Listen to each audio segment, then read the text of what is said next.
Shalom.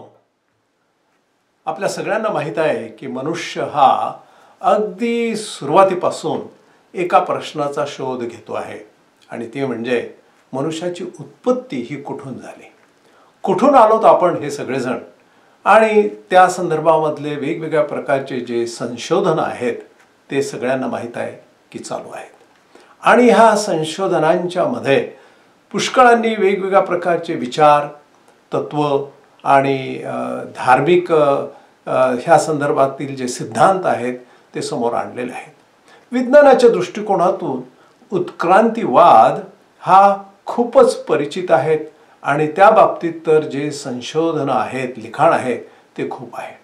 अजूनही पुष्कळांना असं वाटतं की आपली जी उत्पत्ती आहे ही नैसर्गिक रीतीनं झालेली आहे.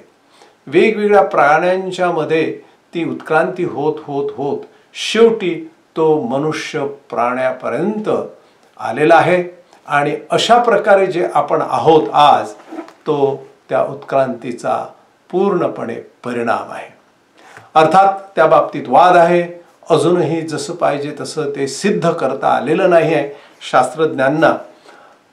पवित्र शास्त्र बायबल ह्या बाबतीत मात्र एकदम वेगळं काहीतरी सांगत आहे आणि पवित्र शास्त्रामधला जो सिद्धांत आहे तो हा की आपण मनुष्य प्राणी ह्या निसर्गात आहोत, ह्या विश्वात आहोत, परंतु ह्या विश्वातून आणि निसर्गातून आपली निर्मिती झालेली नाही आहे. तर प्रत्येक जण मनुष्य प्राणी हा देवाने निर्माण केलेला आहे. देवाच्या हातची ती निर्मिती आहे हे स्पष्टपणे आपल्या पवित्र शास्त्र बायबल सिद्धांतामध्ये सांगितलेलं आहे. याचा अर्थ असा की आपण प्रत्येक जण, आपण अक्षरशः प्रत्येक जण हे देवाच्या योजनेप्रमाणे ह्या जगामध्ये निर्माण केलेली त्याची कृती आहोत. याचा अर्थ असा की देवाचा आणि मानवाचा अगदी निकटीचा असा संबंध आहे, घनिष्ठ संबंध आहे.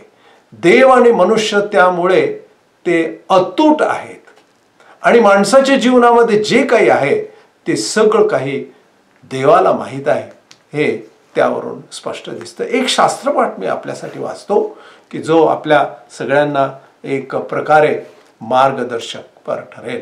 तो सापडतो यिर्मयाचं पुस्तक अध्याय 18. त्यातील 1 ते 12 वचनं महत्त्वाची आहेत, पण मी ह्यावेळेस फक्त 1 ते 6 ही वचनं वाचतो. परमेश्वर ह्या ठिकाणी यिर्मयाला म्हणतोय, परमेश्वरापासून जे वचन यिर्मयाला प्राप्त झाले ते हे: उठ, कुंभाराच्या घरी जा, तेथे मी तुला आपली वचने ऐकवीन. मी कुंभाराच्या घरी गेलो, तो चाकावर काम करीत होता. कुंभार मातीचे पात्र घडीत होता. ते त्याच्या हाती असतानाच बिघडून गेले. मग त्याला पाहिजे तसे त्याने दुसरे पात्र घडिले. तेव्हा परमेश्वराचे वचन मला प्राप्त झाले: हे इस्रायलाच्या घराण्या, या कुंभाराप्रमाणे मला तुमचे पाहिजे ते करता येत नाही काय? असे परमेश्वर म्हणतो. हे इस्रायलाच्या घराण्या, पहा, कुंभाराच्या हाती माती असते तसे तुम्ही माझ्या हाती आहात.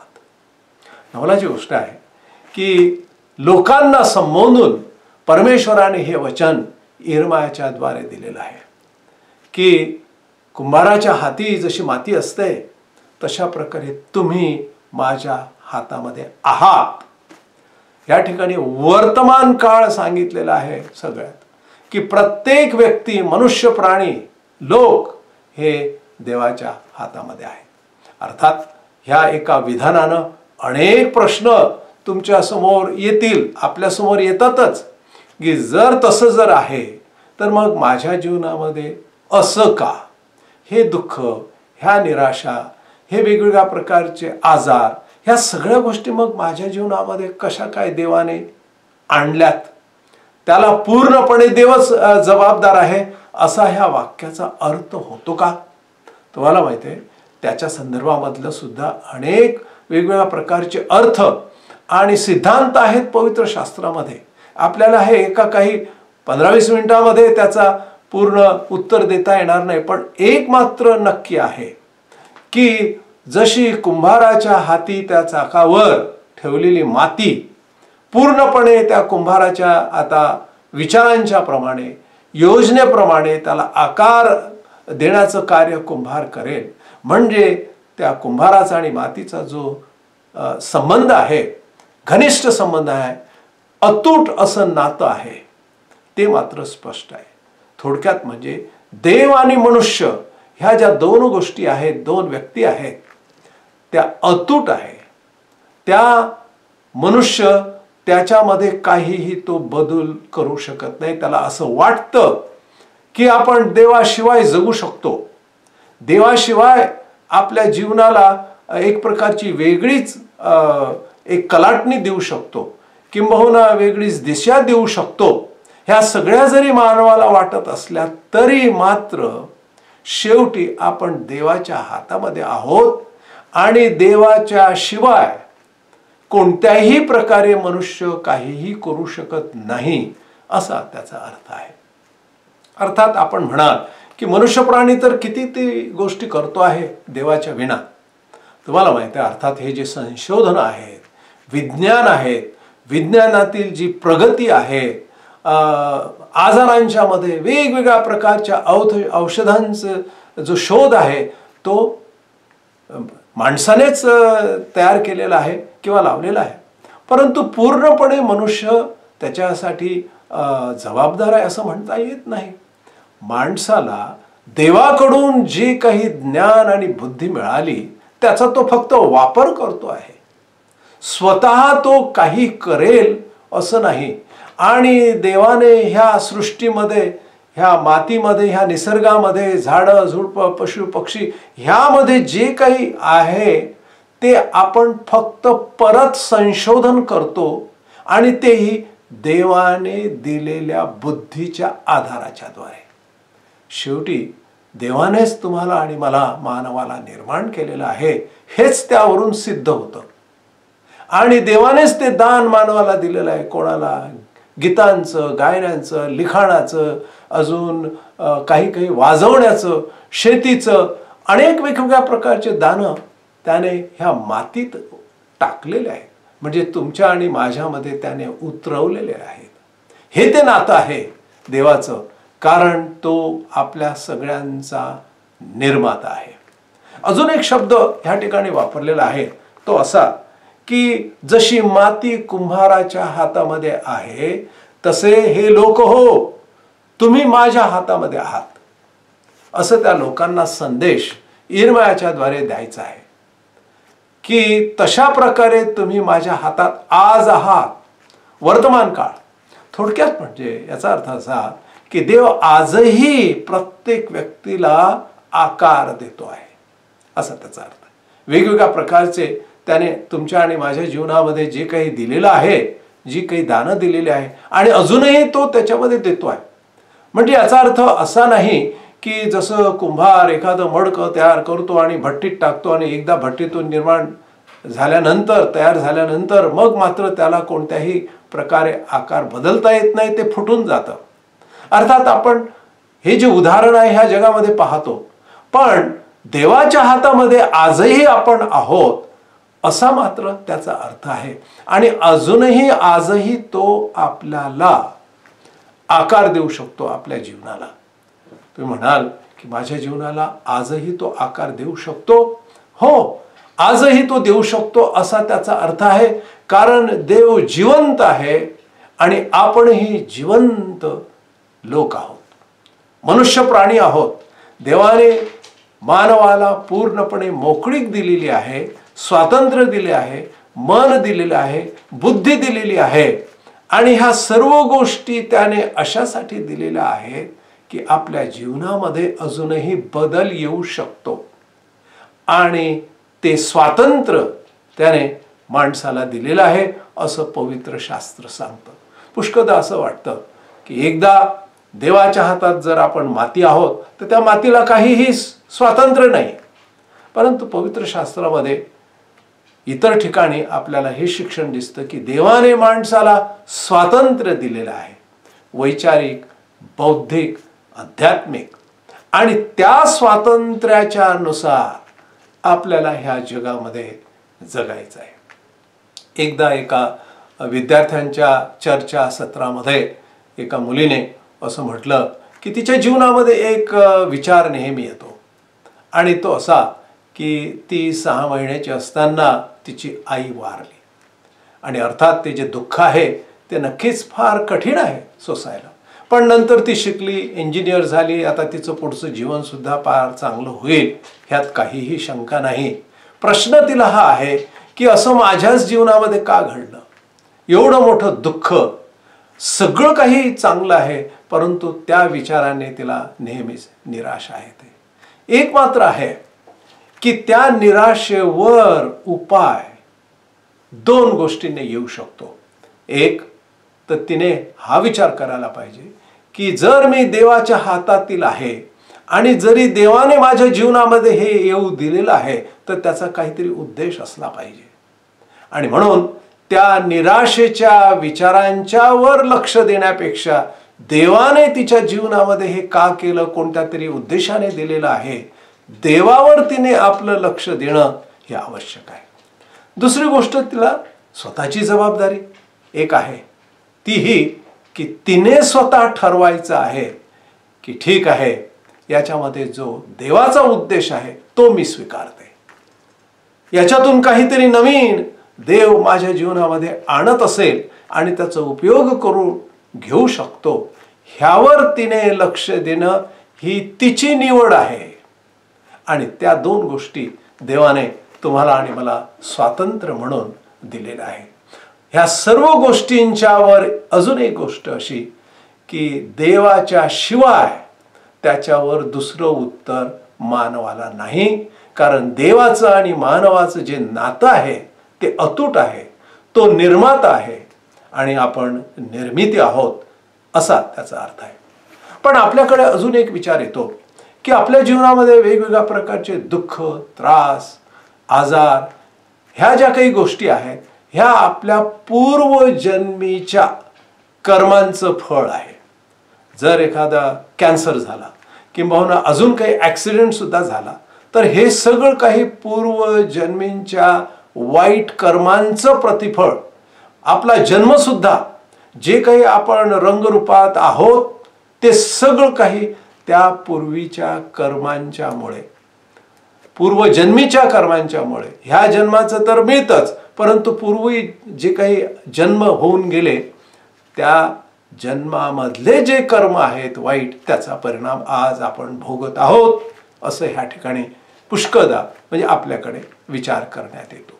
पण जर मनुष्य देवाच्या हातामध्ये आहोत, आपण देवाच्या हातातील माती आज जर आहोत, कारण तिथं वर्तमान काळ म्हटलेला आहे की देवाच्या हातात असलेली माती आपण आहोत, असा त्याचा अर्थ जर असेल तर मग इथं पूर्वजन्मीचे जे कर्म आहेत त्याचा संबंध येत नाही. तो सिद्धांतच नाही ह्या ठिकाणी. पूर्णतः देव तुम्हाला आणि मला कशा रीतीने ह्या जगामध्ये ठेवतो ही देवाची इच्छा आहे. देवाची योजना आपल्या प्रत्येकासाठी आहे आणि ती प्रत्येकाची साठी असलेली जी योजना आहे ती उत्तम आहे, ती चांगली आहे.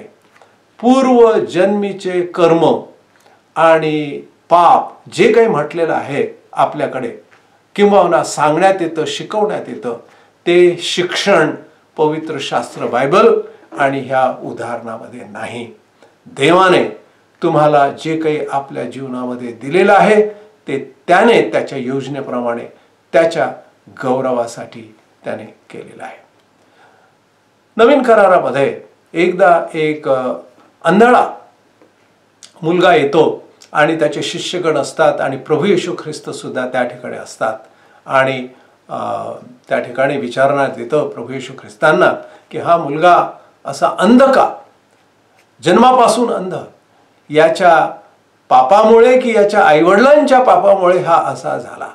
आणि त्याच्यावर उत्तर प्रभू येशू ख्रिस्तांचं असं होतं की देवाच्या गौरवासाठी तो असा आहे.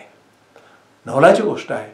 अंधळेपणाच्या मधून, ज्याला आपण एक प्रकारे शाप म्हणू शकतो, त्या काळात सुद्धा तो विचार होता की त्याच्या आईवडिलांच्या पापाच्या शापामुळे, कर्मकांडांच्यामुळे तसा झालेला असेल तो, असा विचार त्या काळात असू शकतो. आणि म्हणूनच तसा प्रश्न प्रभू येशू ख्रिस्तांना विचारला आणि मात्र त्याचं उत्तर अत्यंत वेगळं आहे आणि ते म्हणजे देवाच्या गौरवासाठी.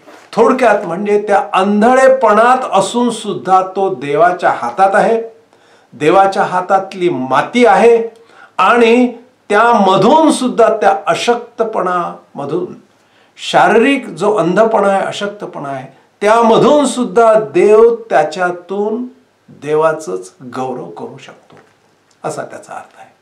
नवलाची गोष्ट आहे. हे मानवी विचारांच्या आणि अपेक्षेच्या पलीकडचं आहे.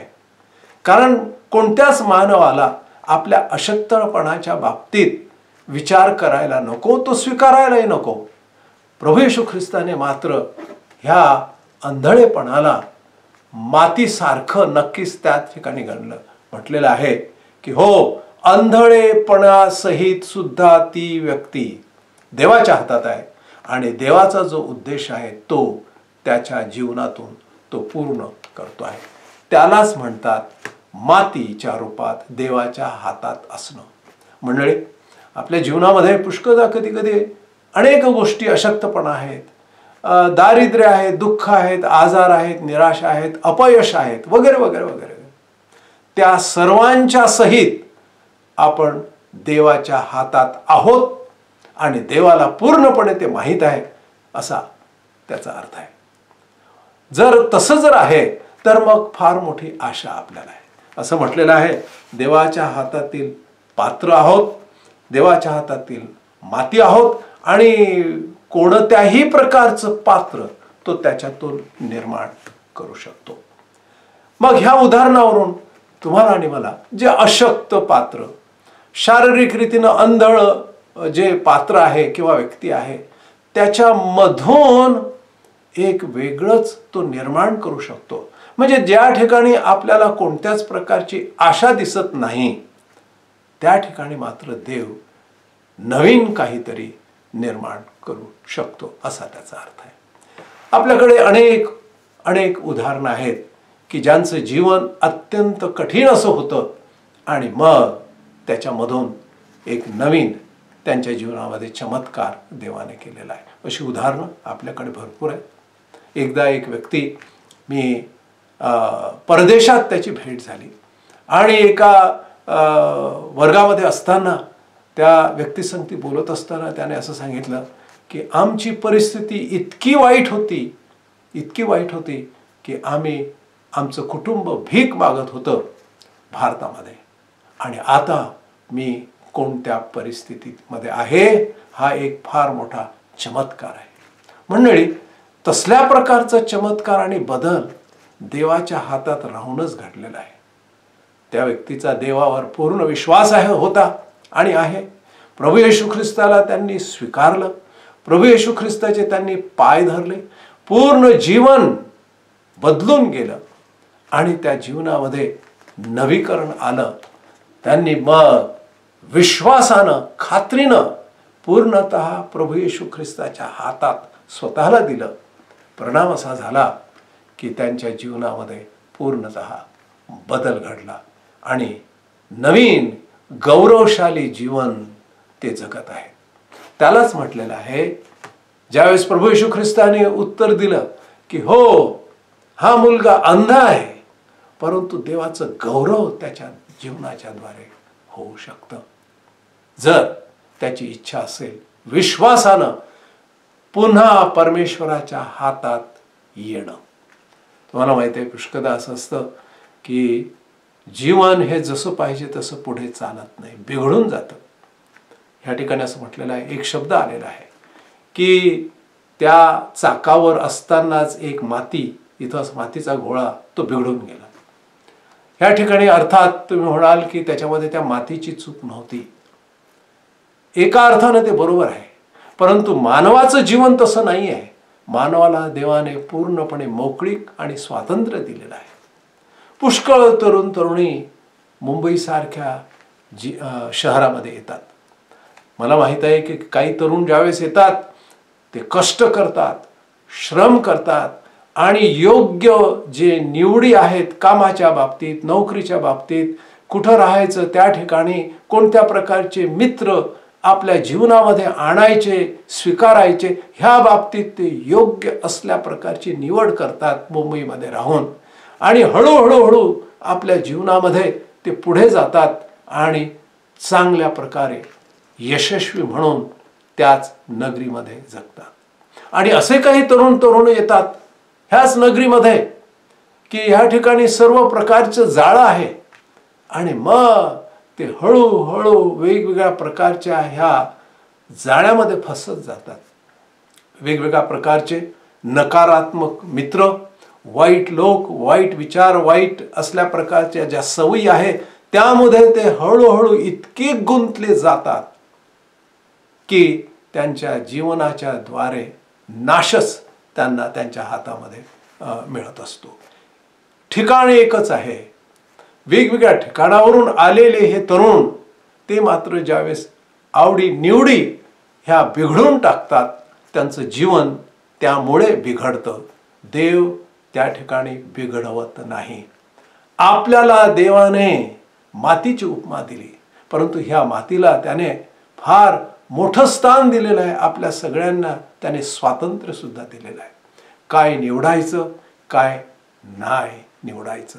आणि अशा वेळेला मला असं वाटतं की तुम्ही आणि मी देवाच्या हातात राहून देवाची जी वचनं आहेत ते स्वीकारून आणि त्याच्या वचनांच्या प्रकारे योजनेप्रमाणे आपलं जीवन जगणं, तसं जर आपण जगलो तर नक्कीच ह्या आपल्या जीवनाच्या द्वारे देवाचं गौरव झाल्याशिवाय राहणार नाही. 10व्या वचनामध्ये मी आपल्यासाठी वाचतो, पण माझ्या दृष्टीने जे वाईट ते करून त्याने माझे वचन पाळले नाही, तर त्याचे मी हित करून करीत म्हणून बोललो, त्याविषयी मला अनुताप होईल. पुन्हा मी वाचतो, तरी पण माझ्या दृष्टीने जे वाईट ते करून त्याने माझे वचन पाळले नाही, तर त्याचे मी हित करीन म्हणून बोललो, त्याविषयी मला अनुताप होईल. देवाचं वचन पाळणं म्हणजे त्याच्या हातातली माती असणं.